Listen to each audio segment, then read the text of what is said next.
এই আপনাদের কাছে আমার একটা অনুরোধ যে আপনারা নিজেরা আমাদের যে পূর্বের শাস্ত্রজ্ঞান আছে এই শাস্ত্রজ্ঞানগুলি আপনাদের বাড়ির ছেলে মেয়েদেরকে ধীরে ধীরে দিন।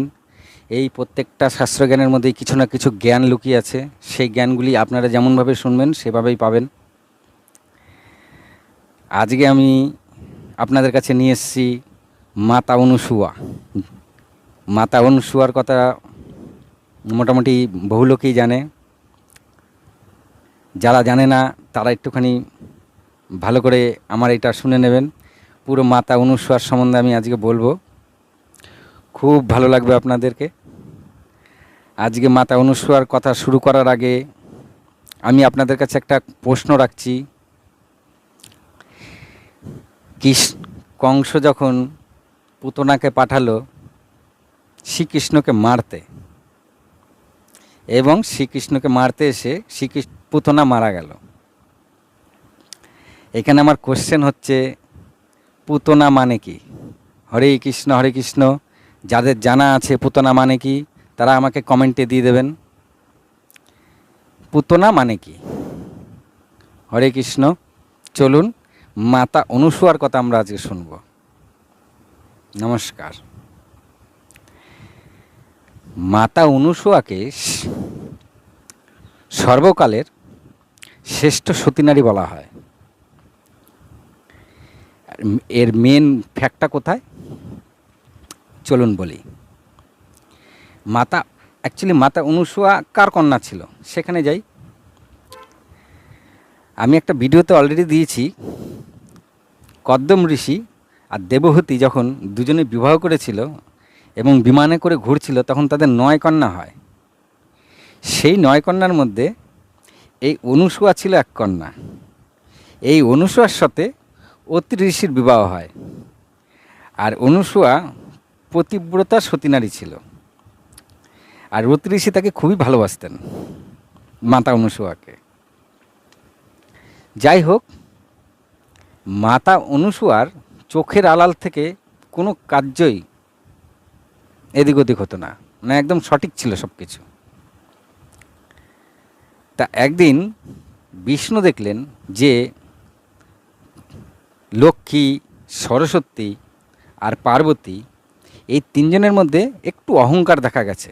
মানে তারা প্রমাণ করতে চাইছে যে তারাই সর্বশ্রেষ্ঠ সতীনারী, যেহেতু দেবী তারা, আর সবসময় প্রতি যা বলে সেই অনুযায়ী কার্যকারিতা করে, তাই তারা নিজেদেরকে একদম সর্বশ্রেষ্ঠ সতীনারী ভাবে আর কি। এটা বিষ্ণু একদিন দেখলেন একটু অহংকার আছে এই ব্যাপারে। তা সত্যিই অহংকার আছে কি না মানে বিষ্ণু অনুভব করলেন, কিন্তু তিনি একদম সম্পূর্ণ জানতেন না। তা সত্যিই তারা যে সতীনারী সেটা অহংকারটা আছে কি না, তাই তিনি নারদকে আহ্বান করলেন। নারদকে স্মরণ করাতে নারদ এসে হাজির হলো। নারদকে যথারীতি বিষ্ণু বললেন, তুমি যাও তো লক্ষ্মীর কাছে, প্রথমে যাও লক্ষ্মীর কাছে, তারপরে পার্বতীর কাছে, তারপরে যাবে সরস্বতীর কাছে। তখন নারদ নমস্কার দিয়ে বলল, আচ্ছা ঠিক আছে প্রভু, কিন্তু কি ব্যাপার? তখন বিষ্ণু বলল, তুমি তাদের কাছে গিয়ে বলো অনুসুয়ার কথা। নারদকে আর কিছু বলতে হলো না, নারদ সব বুঝলেন।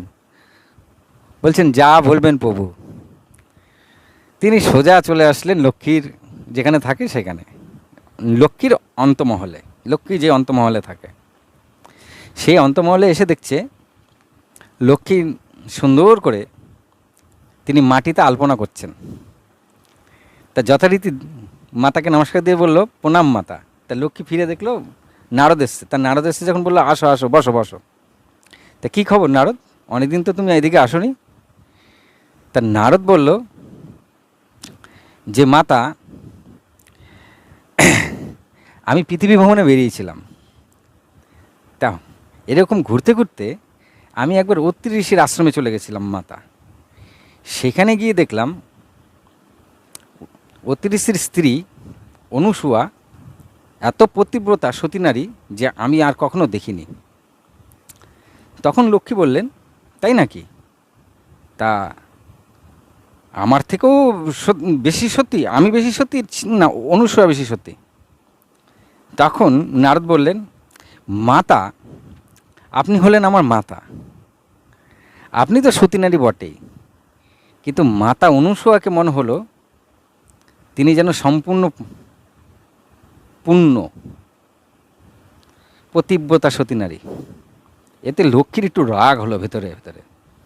আর তিনি নারদকে মনে মনে বললেন, খাও আমাদের, সব কিছু করো আমাদের, আর তুমি গুণ গাও হচ্ছে অনুসূয়ার। তো মাতা লক্ষ্মী যথারীতি তার আলপনা ঠালপনা ফেলে দিয়ে বিষ্ণুর কাছে ছুটলেন। বিষ্ণুকে গিয়ে বললেন, স্বামী, আপনাকে আমাকে এখন একটা কথা জবাব দিতে হবে। তা বিষ্ণু বলছে, বলো। বলছে, আমি কি সতী নারী কি সতী নারী না? তা বিষ্ণু বলছে, হ্যাঁ, তুমি তো সতী নারী এবং সর্বশ্রেষ্ঠ সতী নারী। কয়, সত্যি বলছেন? তা বিষ্ণু হাসে। কেন? বলে, নারদ আমাকে বলল যে পৃথিবীতে নাকি অনুসূয়া নামে কেউ আছে, সে নাকি সবচেয়ে বড় সতী নারী। বিষ্ণু তখন হেসে বলল, হ্যাঁ হ্যাঁ হ্যাঁ হ্যাঁ, অনুসূয়া একজন আছে, সে কিন্তু খুব সতী নারী। তখন বলছে, তাহলে সে সব বেশি সতী না আমি বেশি সতী?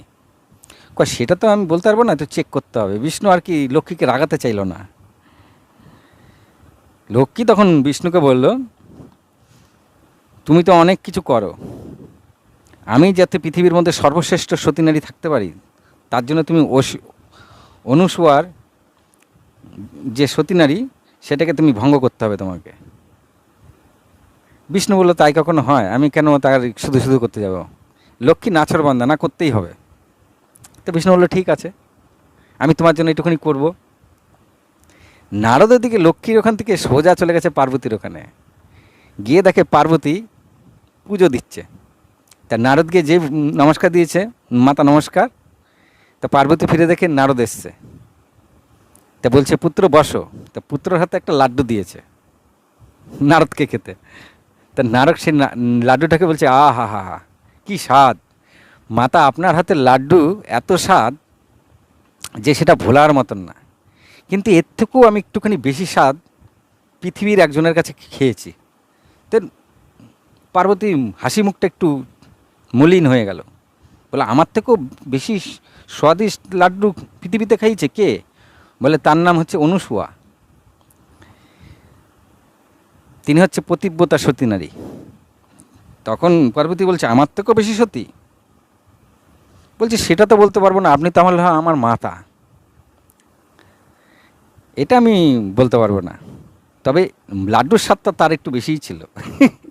পিন মারা কাজ যাকে বলে। নারদ পিন মেরে যাচ্ছে, নারদ বলে চলে গেছে। এইবার পার্বতী তো খেপে গিয়ে মহাদেবের কাছে আসছে, স্বামী, আপনাকে একটা বিচার করতে হবে। মহাদেব বলছে, কি হয়েছে? তা পার্বতী বলছে যে, আমি বেশি সতী পৃথিবীর মধ্যে, কি আমি সর্বশ্রেষ্ঠ সতী? তখন মহাদেব বলছে, নিশ্চয়ই তুমি সর্বশ্রেষ্ঠ সতী। বলছে, না। নারদ বলল যে পৃথিবীতে নাকি অনুসূয়া নামে কেউ আছে, সে নাকি সবচেয়ে বড় সতী। মহাদেব তখন মৃদু হেসে বলল, হ্যাঁ, একজন আছে অনুসূয়া, সেও সতী পতিব্রতা নারী। কয়, তাহলে আপনাকে একটা কাজ করে দিতে হবে। তা মহাদেব বলছে, কি? বলছে, ওই অনুসূয়ার সতীত্ব নষ্ট করে দিতে হবে, আমি যেন সর্বশ্রেষ্ঠ সতী থাকতে পারি। মহাদেব মৃদু এসে বলল, না, আমি এটা পারি না, আমি কেন শুধু শুধু একজনের সতীত্ব নষ্ট করতে যাব? এইবার পার্বতী সেই হাত পা ছোটাচ্ছে, না, এটা করতেই হবে। তা মহাদেব হিসেবে বলবো, ঠিক আছে দেবী, আপনি যা বলবেন তাই কবে। নারদ সোজা চলে গেছে সরস্বতীর কাছে। সরস্বতীকে নমস্কার দিয়ে বলে, মাতা নমস্কার। তো সরস্বতী বলছে, কি, তোমাকে তো অনেক বছর দেখি না, এসো এসো এসো, বসো। তা সরস্বতী যথারীতি বসিয়েছে। তা নারদ একটু এদিক ওদিক তাকিয়ে বলছে, কি, সে জিনিস আর দেখছি না আপনার এখানে। বলছে, কি দেখছো না? বলে, আমি পৃথিবী ঘুরতে ঘুরতে আমি অত্রি ঋষির আশ্রমে গেছিলাম, সেখানে অনুসূয়া তার পতিব্রতা নারী এবং সে সতী নারী, সে তার আশ্রমটাকে এত সুন্দর করে রেখেছে যে তার কাছে অন্য কিছু মলিন। বলে, আমার এখানের থেকেও মলিন, মানে সে কি আমার থেকেও বেশি সতী নারী? তখন নারদ বলছে, হ্যাঁ মাতা, সে আপনার থেকেও বেশি সতী নারী। এই সরস্বতী সোজা ব্রহ্মার কাছে, ব্রহ্মা নারদকে বলছে কি, ব্রহ্মাকে ডাক দাও, যাও পিতাকে ডেকে নিয়ে আসো, তোমার পিতাকে। এবার ব্রহ্মা যথারীতি মিটিং চলছিল, মিটিং ফিটিং ছেড়ে ওখান থেকে এসছে, এসে বলছে কি হয়েছে? বলছে এরকম সবচেয়ে সতী কে? আমি না এই পৃথিবীর মধ্যে? বলছে হ্যাঁ, তুমি হচ্ছে তিন লোকের মধ্যে তুমি সর্বশ্রেষ্ঠ সতী নারী। ব্রহ্মা বলছে। তো সরস্বতী বলছে না, আমি শুনলাম পৃথিবীতে নাকি অনুসূয়া নামে একজন আছে, সে নাকি আমার থেকেও বেশি সতী আর বেশি পতিব্রতা। বলছে হ্যাঁ, একজন আছে বটে, কিন্তু তুমিই সর্বশ্রেষ্ঠ। সরস্বতী বলছে না না, আমি সর্বশ্রেষ্ঠ বললে হবে না, তোমার ওর সতীত্ব তোমাকে নষ্ট করতে হবে, আর আমি যেন সর্বশ্রেষ্ঠ সতী থাকি। ব্রহ্মা মৃদু এসে বলল, ঠিক আছে, তাই হবে।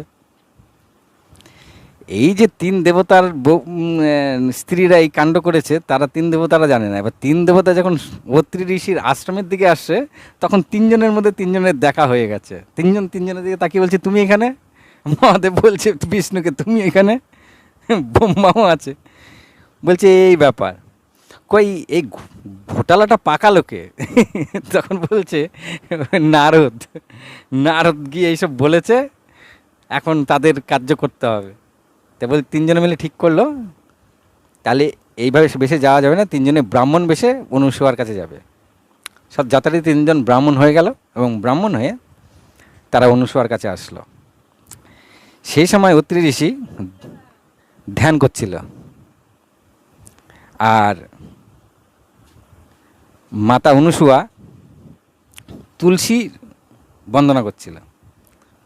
তা তিনজনের আশ্রমের দুয়ারে দাঁড়িয়ে নমস্কার দিয়ে সতী অনুসূয়াকে বলল, মাতা, আমরা কাশীধাম থেকে এসেছি, আপনার এখানে কিছু সেবা টেবা নিয়ে আমরা আবার বেরিয়ে পড়ব। তা তখন কথিত ছিল যে অত্রি ঋষির আশ্রমে কেউ গেলে কখনো কেউ অভুক্ত ফিরত না। যদি একটা পাখিও বসতো, অনুসূয়া তাকেও খাবার দিত।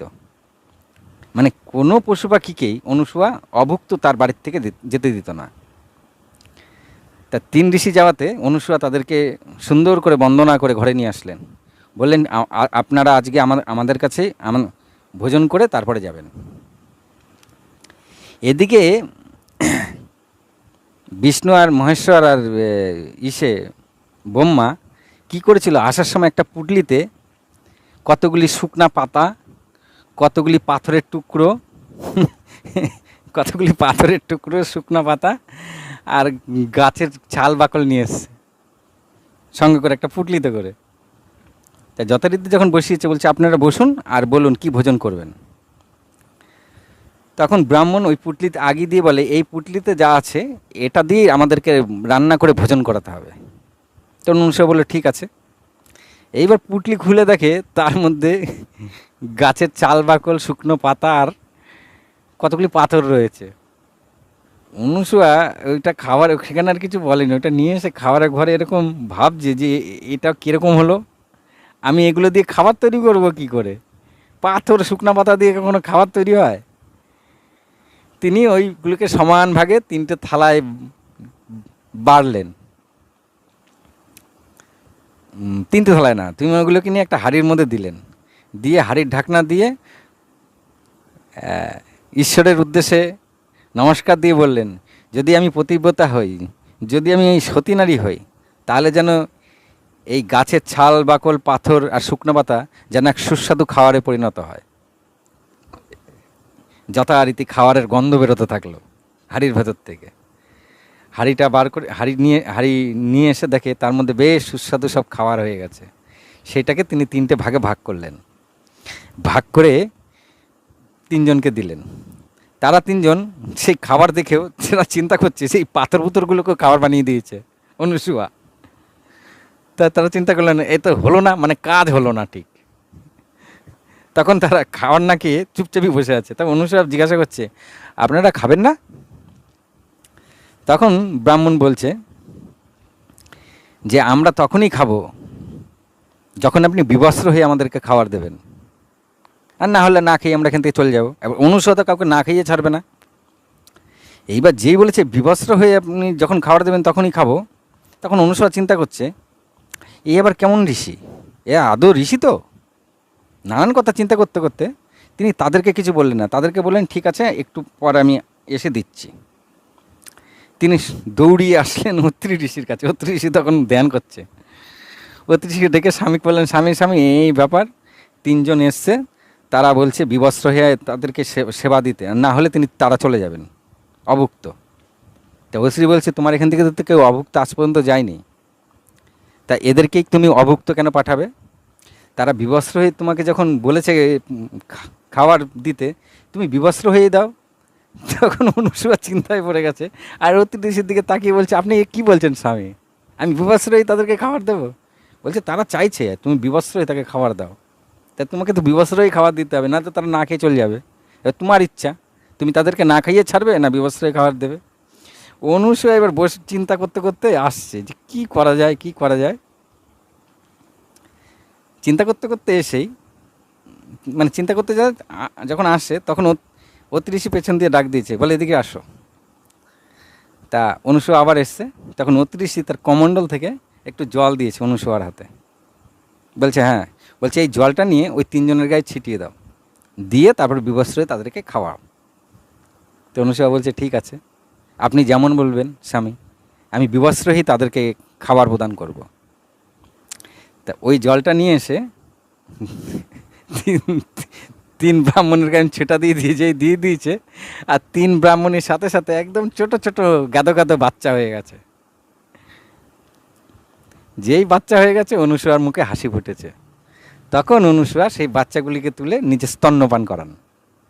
তারা চেয়েছিল অনুসূয়া যেন বিবস্ত্র হয়ে তাকে খাদ্য খাওয়ায়, তাই ওই বাচ্চারা তার ওই খাবার খেতে পারবে না, তাই তিনি তার স্তনপান করালেন তিনজনকে, এবং তিনজন স্তনপান করে বেশ নাক ডেকে ঘুম দিলেন। অনুসূয়া কী করলো, তাদের জন্য দোলনা বানিয়ে দিল, সেই দোলনার মধ্যে দুলিয়ে দুলিয়ে তাদেরকে শুইয়ে দিল, তারা সেই ঘুমালে। এবং অনুসূয়া এইভাবে অনেক দিন ধরে কেটে যাচ্ছে, খেলে অনুসূয়ার সঙ্গে খেলে কথা বলে অনেক দিন। এদিকে দেখছে লক্ষ্মী, পার্বতী আর সরস্বতী, এরা দেখছে যে তাদের স্বামীরা ফেরত আসছে না। তারা তিনজনই রেগে গেলেন, নিশ্চয়ই এটা নারদের কোনো কারসাজি। তারা কিন্তু তিনজনকে কেউ কখনো এই ব্যাপারে বলেনি, আলাদা ছিল ব্যাপারটা। তারা তিনজনই ভাবছিলেন একসাথে যে নারদের কারসাজি। তারা ঠিক করলেন নারদকে তারা তিনজনে মিলে নারদকে আহ্বান করলেন। তারা তিনজনেই খুঁজতে বেরোলেন, খুঁজতে খুঁজতে তারা তিনজনেই এসে এক জায়গায় জমা হয়ে গেল, অত্রি ঋষির আশ্রমের সামনে। তো সেখানে তারা তিনজন দেবীকে দেখে বলছে তুমি এখানে, বলছে এই ব্যাপার, ও বলছে এই ব্যাপার, বলছে তার মানে সব নারদের কারসাজি। সেই সময় নারদ ওইখান দিয়ে যাচ্ছিল, লক্ষ্মী ডেকেছে, এই নারদ এদিকে আসো, দেখি তো তোমার বীণাটা। নারদ বুঝে গেছে এই বীণা যদি দিয়ে এটাকে ভেঙে ফেলবে। নারদ বলছে মাতা, এখন আমার কোনো মাতার সামনে যাওয়ার নিষেধ আছে, মানে এই মুহূর্তে আমি কোনো মাতার সামনে যেতে পারবো না, নিষেধ আছে। তখন লক্ষ্মীদেবী বলল ঠিক আছে, আমাদের সামনে আসতে হবে না, তুমি বলো তো যে তুমি এই কার্য কেন করেছো, তুমি আমার সঙ্গে যা করেছো ওর সঙ্গে তা করেছো, ওর সঙ্গে তা করেছো, আমাদের স্বামী কোথায়, না বার করলে কিন্তু আমরা তোমাকে ছাড়বো না। নারদ বলছে ওরে বাবা বাঁচাও, বলে নারদ পালাচ্ছে। তখন সরস্বতী বেশ মধুর সুরে ডাকছে তাকে, আরে তোমাকে আমরা কিছু করবো না, তুমি আসো, আমাদের স্বামীরা কোথায় আমাকে বলো, আমরা তাদেরকে খুঁজে বার করব। তখন নারদ আবার এসছে, তখন লক্ষ্মীও নরম সুরে বলছে হ্যাঁ তুমি বলো, তোমাকে আমরা কিছু করবো না, তুমি বলো আমাদের স্বামী কোথায়। তখন বলছে আপনার স্বামী অত্রি ঋষির আশ্রমে খেলা করছে। বলছে অত্রি ঋষির আশ্রমে খেলা করছে, বলছে হ্যাঁ অত্রি ঋষির আশ্রমে খেলা করছে। এবার তিন দেবী যথারীতি অত্রি ঋষির আশ্রমে এসছে, এসে দেখে হ্যাঁ তিনটে বাচ্চা খেলছে, কিন্তু তারা চিনতে পারছে না কে বিষ্ণু, কে মহাদেব, কে ব্রহ্মা। আর যেহেতু তারা সতী নারী, ঝপ করে কারোর গায়ে, পুরুষদের গায়ে হাত দিতে নেই সতী নারীদের। বোঝা গেল? কোনো পুরুষদের গায়ে হাত দিতে নেই। আর যেহেতু ওই তিনজন স্বামী বাচ্চা রূপে রয়েছে, তারা বুঝতে পারছে না কে ব্রহ্মা কে বিষ্ণু। এবং যদি হাত দিয়ে দেয় তাহলে কিন্তু সতীত্ব নষ্ট হয়ে যাবে। তখন অনুসূয়া বেরিয়ে এসছে, বলছে কে আপনারা, কে দেবী, আপনারা এখানে কেন এসছেন? তখন তারা বলছে আমরা এই আমাদের স্বামীরা এখানে এসছে। বলছে হ্যাঁ, তিনজন এসছিল, তারা তো বললো কাশি থেকে এসছে। ওই সেই তিনজনকে আমি বাচ্চা করে রেখে দিয়েছি। বলছে ওই তিনজনই আমাদের স্বামী। বলছে ঠিক আছে, তাহলে তোমাদের স্বামী যখন নিয়ে যাও।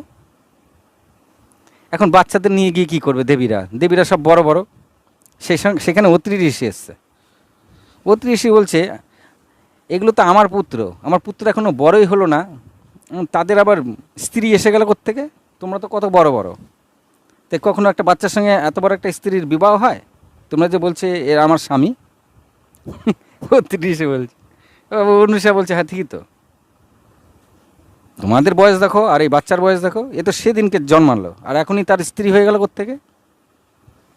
তিন দেবী তখন কাঁদো কাঁদো অবস্থা। তখন তিন দেবী একসাথে অনুষাকে নমস্কার করে বলল, মাতা আমাদের ভুল হয়েছে, আপনি আমাদের স্বামীকে ফিরিয়ে দিন। তখন অত্রি ঋষি অনুষার হাতে আবার একটুখানি কমণ্ডলের জল দিল, বলো দাও বাচ্চাদের গায়ে ছিটিয়ে দাও।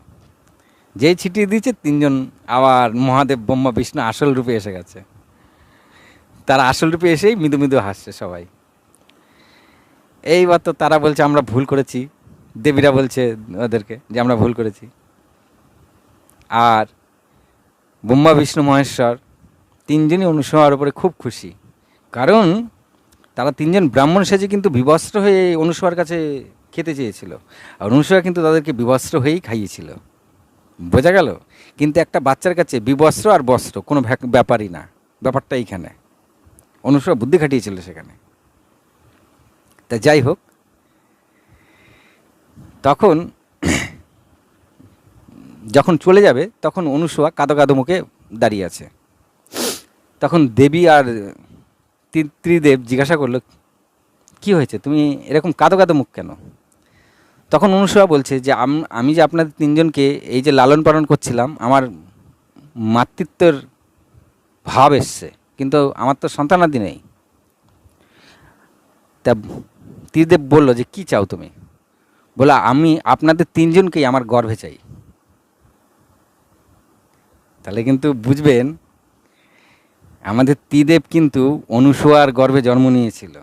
তাহলে কিন্তু ত্রিদেবের একদিকে ত্রিদেবের মাতাকে অনুসূয়া। বোঝা গেল? ব্রহ্মা বিষ্ণু মহেশ্বর তিনজনের মাতা কিন্তু একদিকে অনুসূয়া। আমরা অনেক সময় ত্রিদেবের মাথা খুঁজে পাই না, কিন্তু এখান থেকে একটুখানি আপনারা যে বুঝে নেন যে ত্রিদেবের মাতা অনুসূয়া। তারা দেবতারা তাদের আশীর্বাদ করে চলে গেলেন। যথারীতি অনুসূয়ার গর্ভে একে একে 3 সন্তান হলো।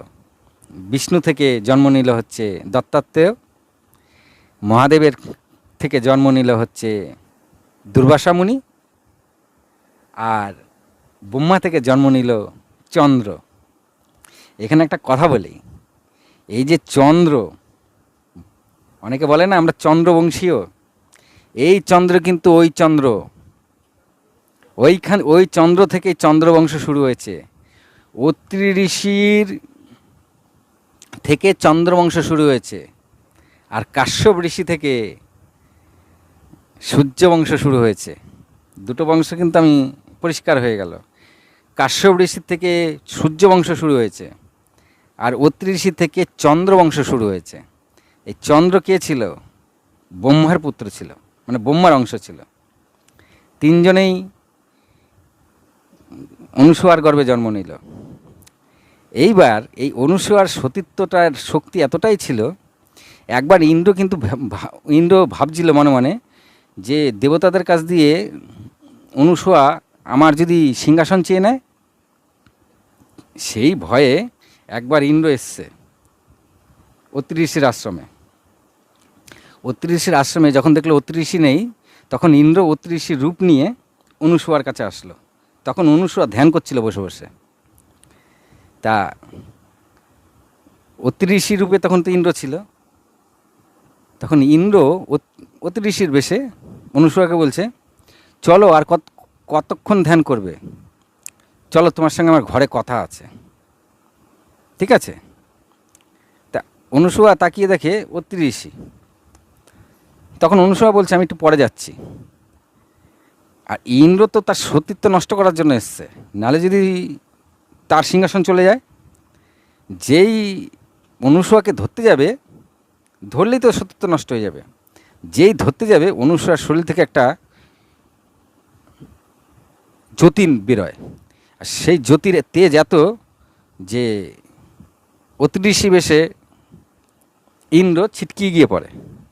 তখন ধর্মড়িয়ে অনুসূয়া ধ্যানের থেকে উঠেছে, উঠে বলছে, তুমি কে? যদি স্বামী হতো আমাকে তো সে ধরে নিত, তুমি আমাকে তো ধরতে পারলে না, তোমাকে আমি অভিশাপ দেবো। তো ভয়ের চোটে ইন্দ্র নিজের রূপে এসে গেছে, বলছে, ক্ষমা করুন মাতা, আমার ভুল হয়েছে। বলছে, তুমি আমার সতীত্ব নষ্ট করতে এসছো? তোমার তো এত বড় সাহস কে দিয়েছে? বলছে, মাতা, আমার ভুল হয়ে গেছে। বলে, তোমাদের দেবতাদের এই স্বভাবটা কখনো গেল না, তোমরা কারো কোনো ভালো জিনিসই দেখতে পাও না। তুমি কত ওর সতীত্ব নষ্ট করে তুমি আমারও সতীত্ব নষ্ট করতে চলে এসছো। এইবার তো যাতে অভিশাপ না দেয়, এর জন্য ইন্দ্র একদম পড়িমড়ি পায়ে পড়ার মতন, আমাকে ছেড়ে দিন মাতা, আমাকে ছেড়ে দিন, আমি আর এরকম হবে না। তখন ইন্দ্রকে কড়া নির্দেশ দিল যে নেক্সট টাইম যদি এরকম কখনো হয়, তখন কিন্তু আমি ছাড়বো না। তো ইন্দ্র পড়িমড়ি সেখান থেকে পালিয়ে যায়। কিন্তু অনুসূয়া তাকে কিছুই বলে না, অনুসূয়া আবার ধ্যান করে। অনুসূয়ার একটা শেষ কথা বলে আমি এখানে শেষ করব। একবার কৌশিকী ব্রাহ্মণ নামে এক ব্রাহ্মণ ছিল, তার সারা গায়ে কুষ্ঠ ছিল, আর তার স্ত্রীও সতী ছিল। সেই কুষ্ঠর সারাদিন সেবা করত তার স্ত্রী, আর দিনরাত স্বাভাবিক সেবা করত। তবুও তিনি তার স্ত্রীকে দেখতে পারতেন না। তার নাম হচ্ছে কৌশিকী ব্রাহ্মণ। তিনি একবার এক বেশ্যাকে দেখে তার পছন্দ হয়, তাই স্ত্রীকে বলে, আমাকে বেশ্যার বাড়ি নিয়ে চলো। তাই স্ত্রী পতিব্রতা ছিল, স্ত্রী তাই নিয়ে যেতে থাকলো। মানে সতী নারী বা পতিব্রতা নারীর একটাই কথা, যে স্বামী যা চায় তাকে তাই দিয়ে দাও। মানে কোনো কথার কোনো প্রতি উত্তর না দেওয়াই হচ্ছে মেনলি হচ্ছে পতিব্রতা। তা তিনি বেশ্যার কাছে যেতে দেন, তাই তার স্ত্রী বললেন, ঠিক আছে চলো, আমি তোমাকে বেশ্যার কাছে নিয়ে যাচ্ছি। তা বেশ্যার কাছে নিয়ে যাচ্ছিল, সে সময় ছিল সন্ধ্যা, রাত্রি হয়ে গেছে। তা সেই পথে চোরের বদনামে ঋষির শাস্তি দেওয়া হয়েছিল শুলের মধ্যে। সেই শুলের মধ্যে বাড়ি খায়, এবং বাড়ি খেলে তিনি প্রচণ্ড রেগে গিয়ে কৌশিকী ব্রাহ্মণকে অভিশাপ দেন যে কাল পাতে সূর্য ওঠার সময় তার মৃত্যু ঘটে যাবে। এতে তার পতিব্রতা নারী চিন্তা করলো, যদি আমার স্বামী মরে যায় তাহলে আর আমার কিছু থাকলো না। তিনি সাথে সাথে ঈশ্বরের উদ্দেশ্যে বলল, আমি যদি পতিব্রতা, আমি যদি সতী নারী হই, তাহলে কালকে আর সূর্য উদয় হবে না। তা সূর্য উদয় না হওয়াতে এই জগতের টালমাটাল শুরু হয়। সেই টালমাটাল ঠেকাতে দেবতারা বিষ্ণুর কাছে যায়। বিষ্ণু তখন দেবতাদের উদ্দেশ্যে বলে, তোমরা এর থেকে একজনই বাঁচাতে পারে, সে হচ্ছে অনুসূয়া মাতা, তোমরা সবাই মিলে অনুসূয়ার কাছে যাও। তা যথারীতি দেবতারা যখন অনুসূয়ার কাছে এসে সমস্তটা খুলে বলে যে এরকম কৌশিকী ব্রাহ্মণের পত্নী হচ্ছে সতী নারী, আর তিনি সূর্য উদয় হতে দিচ্ছেন না। তখন যথারীতি অনুসূয়া সেখানে এসে তাকে বোঝায় যে তোমার একজনকে বাঁচাতে তুমি পুরো বিশ্ব সংসারকে বিপদে ফেলে দিয়েছো। তখন সে নারী বলছে, সব তো ঠিক আছে, কিন্তু আমার পতি আমার কাছে সব, আমার পতি যদি না থাকে তাহলে আমার কাছে বিশ্ব সংসার দিয়ে আমি কী করব। তখন বলল যে তুমি তোমার এই সংকল্প থেকে বেরিয়ে আসো, আমি তোমার স্বামীকে জীবিত করে দেব। তা যথারীতি সেই নারী যখন তার সংকল্প ছেড়ে দেয়, যেই সূর্য উদয় হয় সাথে সাথে তার স্বামী মারা যায়। তারপরে অনুসূয়া আবার ঈশ্বরের উদ্দেশ্যে বলে, আমি যদি সতী নারী হই তাহলে এই ব্রাহ্মণের প্রাণ এখনই ফিরিয়ে দেন। তা ব্রাহ্মণ প্রাণও ফিরে পায়, এবং তার যে সারা শরীরে কুষ্ঠ ছিল সেই কুষ্ঠও সারিয়ে দেয় অনুসূয়া, এবং সে এক অপরূপ যুবকে তৈরি হয়, মানে দেবতাদের মতন তাকে দেখতে সুন্দর হয়। আর সেই সাথে সেই কৌশিকী ব্রাহ্মণ যে তার পত্নীকে দেখতে পারত না, সে সব কিছু ফিরে পেয়ে তার পত্নীকে তিনি খুব ভালোবাসলেন, এবং কৌশিকী ব্রাহ্মণ তার ভুল তিনি বুঝতে পারলেন। তাহলে সতী নারীর কতটা জোর আপনি বুঝতে পারছেন। এই অনুসূয়া নারী এই বিশ্বজগৎকে কিন্তু এখান থেকেও রক্ষা করেছিল, নাহলে কিন্তু এই সতী নারী কিন্তু সূর্য উদয় হতে দিচ্ছিল না। সেখানে সতী ওই অনুসূয়া এসে তাকে বুঝিয়ে টুজিয়ে আবার সব ঠিক করে দেন। তারপরে আবার অনুসূয়া নিজের আশ্রমে ফিরে আসেন। লাস্ট জীবনে অনুসূয়া ব্রহ্মজ্ঞান লাভ করেছিল, কারণ তিনি শিবের ভক্ত ছিল। তিনি শিবের নাম জপত সবসময়। লাস্ট জীবনে ব্রহ্মত্ব লাভ করে তিনি পরমলোক ধাম চলে যান। হরে কৃষ্ণ হরে কৃষ্ণ। আজকে এই পর্যন্তই। মা বোনেরা কেমন লাগলো একটুখানি বলবেন, একটু কমেন্ট টমেন্ট দেবেন। আর আপনাদের পুরুষদের আপনাদের বাড়িতে যেসব পুরুষরা আছে তাদেরকে একটু ধর্মের কথা শোনাবেন এবং একটু ধর্মের পথে নিয়ে আসবেন। আপনার ছেলে মেয়ে যদি ছেলে মেয়েদের একটুখানি আস্তে আস্তে নিয়ে আসবেন। একটা করে মালা যদি গলায় দিয়ে দেন খুব ভালো হয়, না হলেই হিন্দু ধর্ম কিন্তু ধ্বংস হতে চলেছে। হরে কৃষ্ণ হরে কৃষ্ণ।